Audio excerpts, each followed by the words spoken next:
local boards of health are given the authority under Mass General Laws, actually Chapter 111, to enact regulations that would protect the health of the community. So it is under that statute that that the Board of Health is actually allowed to enact a regulation requiring masks. And you will see this happening in other communities across the state. So there have been a number of boards of health that have enacted emergency orders exactly the way that our local Board of Health will be moving forward.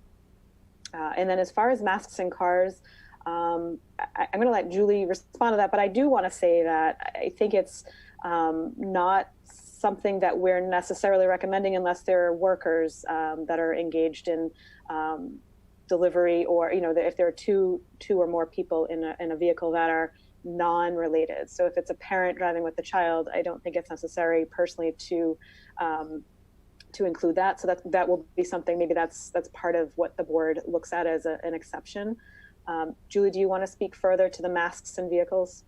Right, Christine, I'd second that if you were alone in your vehicle with a passenger or a child, obviously the safety of everybody in your vehicle is most important. And if you're not able to safely operate with a mask on, then we ask that you wouldn't do that. Great, thank you. So this same resident had a follow-up question that I will skip to because I think while we're on the topic, it's appropriate. How do we feel about, as travelers enter Arlington, how we'd make them aware about the requirements of such an order?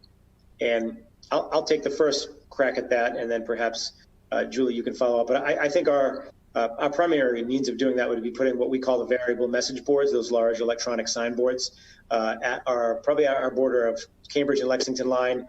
And then we can talk about what the appropriate way at our Medford and Belmont and Winchester borders would be. But I think we would try to dispatch those signs as effectively as possible to get the message out. Not that everybody who crosses our borders lives in a bordering community, but we will be benefited by the fact that Cambridge and Somerville already have similar orders in place.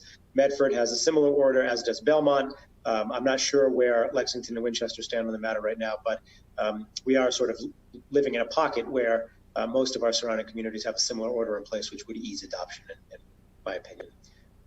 Julie, any further response to that? Nope, I agree. We'll be using our signboards.